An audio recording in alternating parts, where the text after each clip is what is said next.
Hola, estamos en Punto Crítico, programa de televisión de la Unidad de Medios de Comunicación de la Universidad Nacional de Colombia, y yo soy Carlos Alberto Patiño Villa, profesor titular. Uno de los asuntos más importantes para las áreas urbanas del país tiene que ver con los llamados planes de ordenamiento territorial. Se habla muchísimo de estos temas, es de un gran debate nacional, pero en la vida diaria tenemos poca claridad de qué son esos planes, cómo se aplican y cuáles son las obligaciones. Para hablar de estos asuntos, de esta perspectiva, tanto los planes como su aplicación, tendremos hoy una conversación con dos profesores expertos en este tema. Uno de ellos es la profesora Jensi Contreras, quien es politóloga, doctora en estudios urbanos y ambientales del Colegio de México y es profesora del Instituto de Estudios Urbanos de la Universidad Nacional de Colombia. Profesora Contreras, muchas gracias por estar con nosotros en Punto Crítico. Muchas gracias por la invitación, Carlos. También nos acompaña el profesor Fernando Montenegro Lizarralde. Fernando es arquitecto, profesor también, profesor especial del Instituto de Estudios Urbanos de la Universidad Nacional de Colombia y pues fue decano de la Facultad de Artes de la sede de Bogotá y vicerrector de la sede de Bogotá. Profesor Montenegro, muchas gracias por acompañarnos en Punto Crítico. Muchas gracias por su invitación, con todo el gusto. Bueno, yo quiero arrancar con una pregunta, profesora Contreras. ¿Qué son los planes de ordenamiento territorial en sentido estricto? Los planes de ordenamiento territorial, Carlos, son un instrumento que tienen los municipios y que condensan un conjunto de decisiones político-administrativas orientadas a regular y a planear físicamente el territorio, pero también a tomar decisiones sobre el uso, la apropiación y la transformación del espacio en los territorios. Hay una cosa muy importante que decir sobre los planes de ordenamiento y es que no solo están orientados a cómo se ocupa y cómo se transforman las áreas urbanas, sino también el área rural de los municipios. ¿Los planes de ordenamiento territorial, Fernando, son obligatorios para todos los municipios del país? Sí, señor, son absolutamente obligatorios. Desde hace muchos años ha sido así.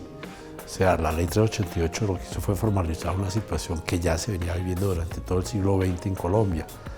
La Ley 388 pone la obligación de realizarlos y, digamos, cambia un poco la condición general con las cuales las ciudades miraban eso antes y lo miran ahora. Y yo pienso que hay uno de los problemas fundamentales que tenemos en la actualidad, y es que la obligación sencillamente se volvió un motivo para decir cumplí con hacerlo y ya está. Y los planes son mucho más que eso. Pero, Jensi, si uno mira este asunto, lo que tú explicas de los planes, cómo se ordena el territorio, lo que está detrás, la obligatoriedad en los municipios, uno descubre municipios o ciudades o áreas urbanas como Bogotá, por ejemplo, donde aprobar un POT ha sido casi imposible. Sí, este es un tema que, aunque se cree que es un instrumento técnico, definitivamente al ser una decisión de las autoridades gubernamentales a nivel municipal, y si bien debe tener una relación con otros instrumentos de planeación del nivel nacional y regional, en todo caso tiene unas implicaciones importantes de tipo político, y en ese sentido la aprobación depende de los consensos a los que se lleguen los territorios sobre el modelo de ocupación, sobre cómo se va a ocupar y se va a transformar ese territorio en el largo plazo, que se supone es la vigencia de los planes de ordenamiento territorial. Y en ese sentido, entonces, los distintos actores sobre el territorio deben llegar a un consenso. Y al ser la aprobación por parte de los consejos municipales a iniciativa del alcalde, pues debe tener un proceso de participación donde puede haber una confluencia y una discusión abierta del modelo y de hacia dónde se van los territorios a partir de las decisiones del plan de ordenamiento territorial.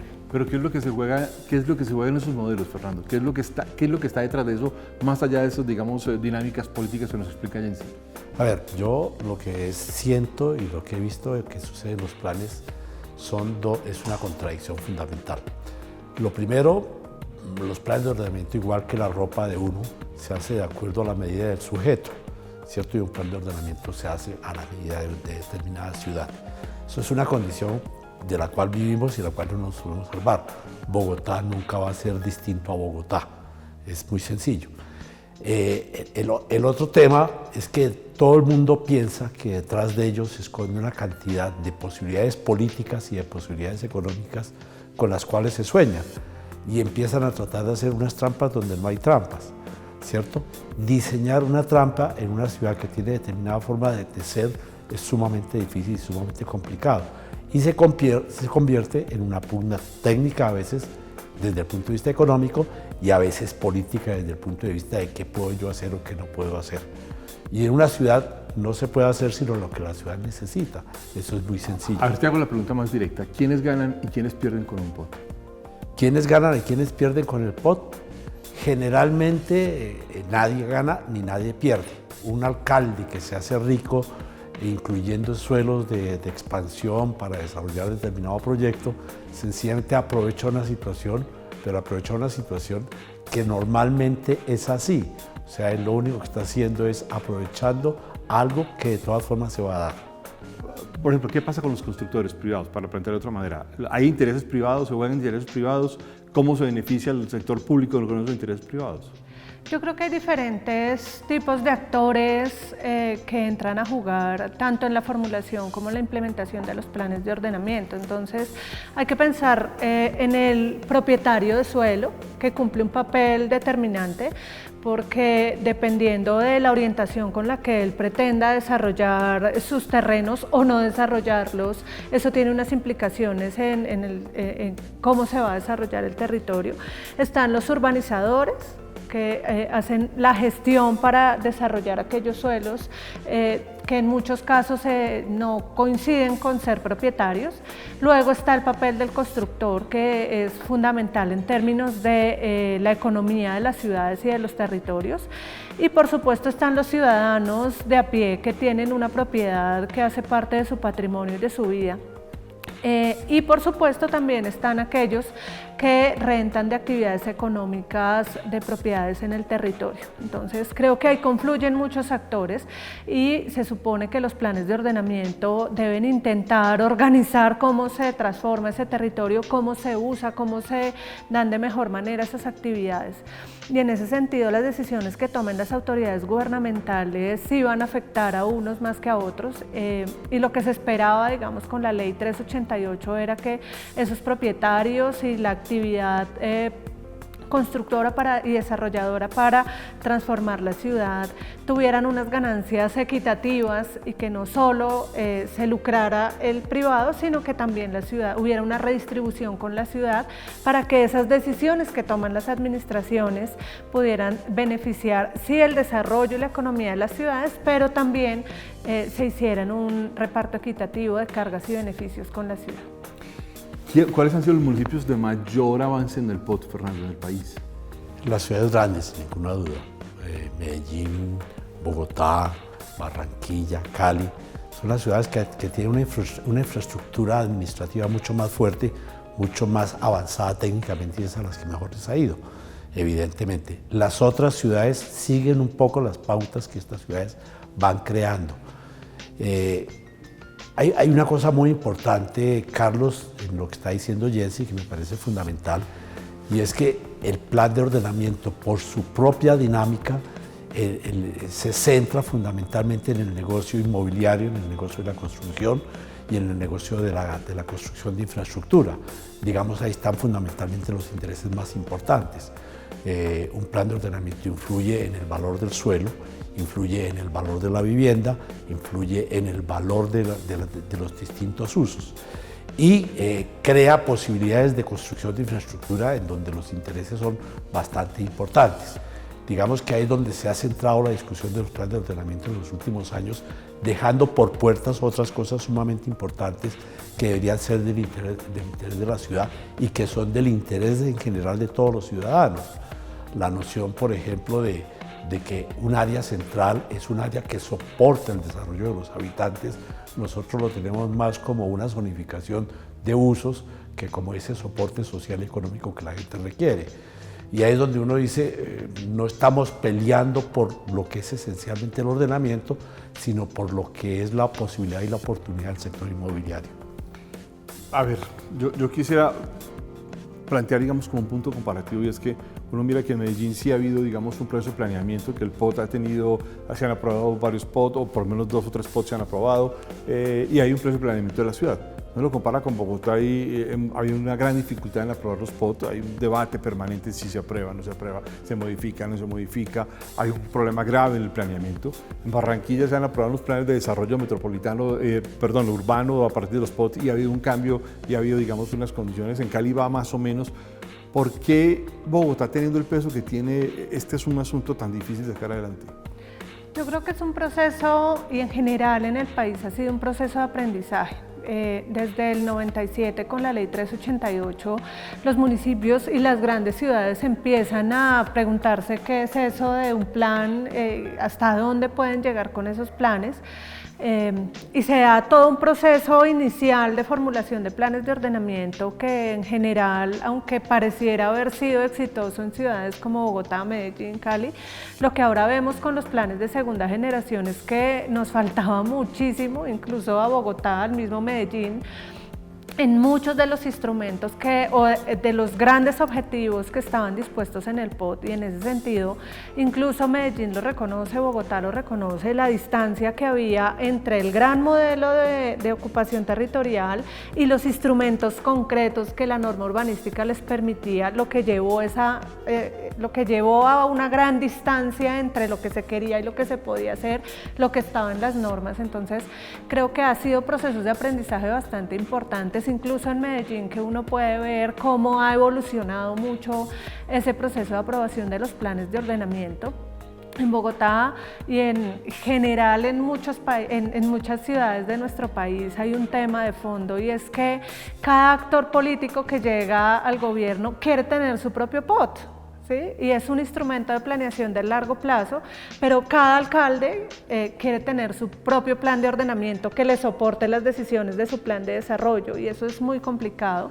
Y aunque la norma prevé que haya una articulación entre los planes de ordenamiento territorial y los planes de desarrollo, al ser el voto programático, cada alcalde está muy enfocado en cumplir su plan de desarrollo, y ese plan de ordenamiento, lo que se ha evidenciado es que hay un intento muy importante de los actores políticos de cambiarlo cada 4 años, y ese realmente no es el trasfondo de la planeación de largo plazo.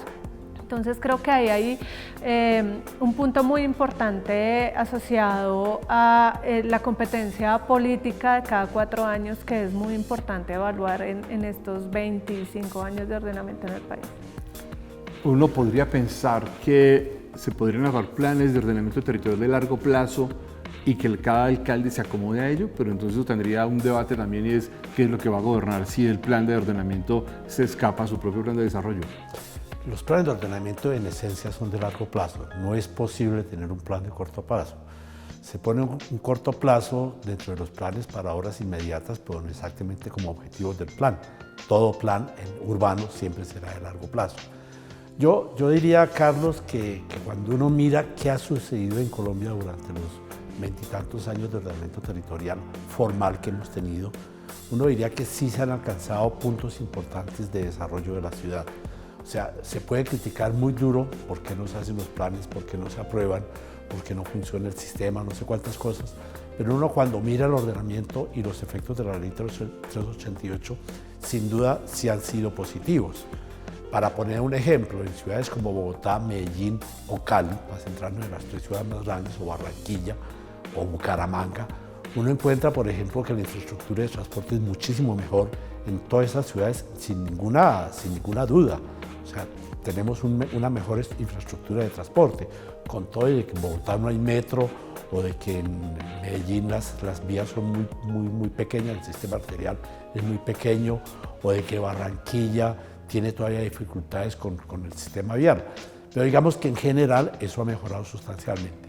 Segundo, cuando uno mira, por ejemplo, el estado de la vivienda, sin duda después de 25 años de ordenamiento territorial tenemos una infraestructura de vivienda muchísimo mejor a la que teníamos antes. Barrios mucho mejor diseñados, barrios mucho mejor integrados a la ciudad, y yo creo que hay una mejora sustancial. Hay problemas que se han vuelto evidentes por su dificultad y porque pertenecen a sectores económicos que no somos capaces de superar. El tema de los equipamientos. En todo el país tenemos grandes dificultades con los equipamientos sociales, con educación, con salud, con bienestar, tenemos muchas dificultades. Y hay un problema que discutimos todos los días y que a todos nos gusta hablar y que tiene una palabra muy bonita, pero en la cual no tenemos muchos desarrollos, que es el problema del espacio público. Todavía remendamos eso de manera muy precaria. Hay un tema en el cual se ha avanzado sustancialmente, descubriendo problemas, descubriendo dificultades que se tenían, el problema del medio ambiente, ¿cierto? Es algo que hace 10 años nadie sabía ni siquiera qué era la palabra medio ambiente y hoy todos la peleamos. Es decir, ha aparecido una conciencia sobre el problema de la relación entre lo urbano y lo natural que es benéfico, es importante. Descubriendo que hay problemas, evidentemente. Descubriendo que podemos hacer ciudades mejores, evidentemente. Descubriendo que tenemos mejores oportunidades, sin ninguna duda. O sea, son temas que el ordenamiento ha ido poniendo sobre la mesa en ese largo plazo y que hoy yo creo que empiezan a mejorar el futuro de las ciudades, sin ninguna duda. Como le digo, hay otros temas en los cuales estamos muy atrasados. Pero esta marcha. Pero yo creo que el ordenamiento, la ley 388 ha sido muy positiva para el desarrollo del país. Jensi. Sí, yo también creo que la ley 388 marcó un hito muy importante después de la ley 9 del 89. Creo que la ley 388, si se mira en su conjunto, le ha brindado a los municipios unas oportunidades importantes. Creo que hay que mirar un poco también más allá de la ley en sí misma y tiene que ver con la relación, como lo señalaba Fernando, que existe hoy entre el ordenamiento urbano y el ordenamiento territorial ambiental. Creo que ese es un aspecto muy importante, que si bien ya tenemos todo el cuerpo legal desde el 93 para hacer esa articulación, pues ha sido un proceso también de aprendizaje que es necesario tener en cuenta, porque a lo que nos estamos enfrentando hoy es a que no solamente se ordena el territorio en su área urbana, sino que hay otros componentes y dimensiones del territorio que son importantes de tener en cuenta en esos procesos de ordenamiento.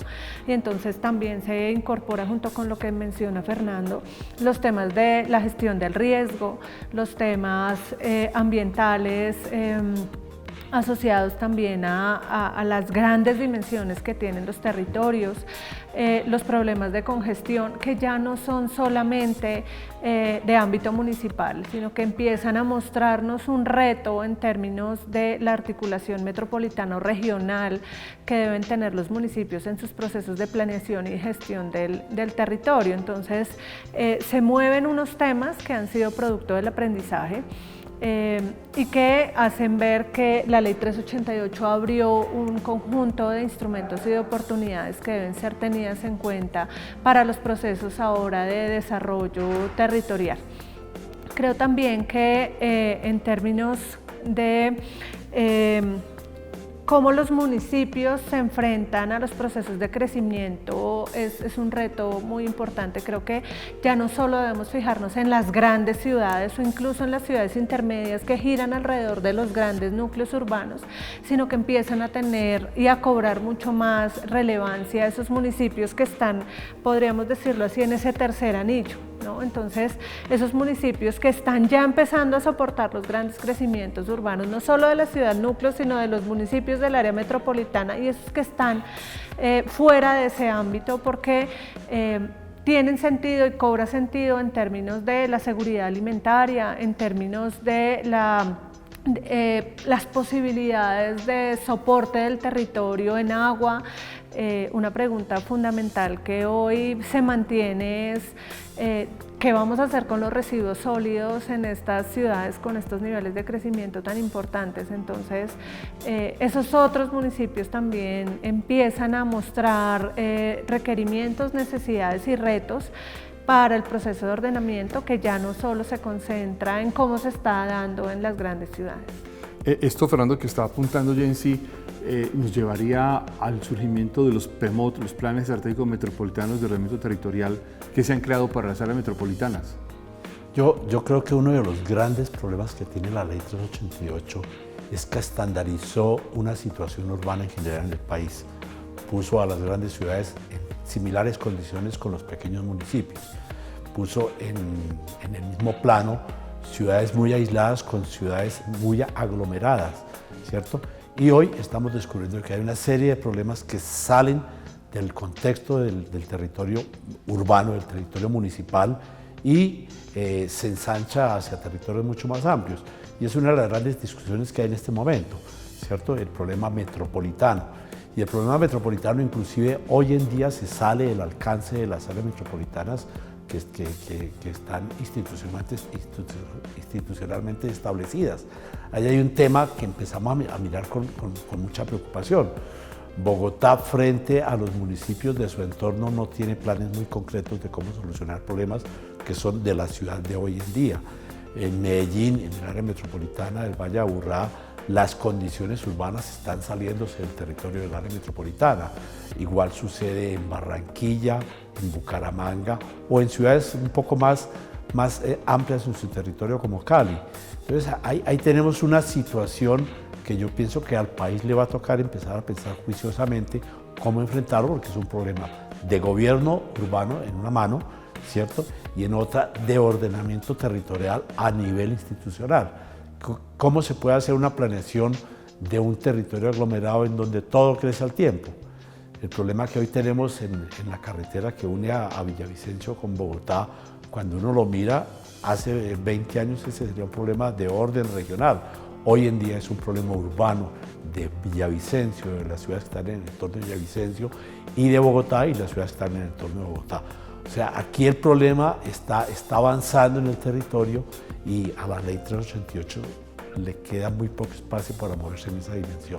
¿Será un problema de la ley? ¿Será un problema de cómo vemos el mundo de hoy? Es decir, parece que la nominación no tiene nada que ver con la forma, o la forma desborda la nominación. Llamamos ciudades o municipios a entidades o territorios que resultan ser más pequeños que las mismas huellas urbanas.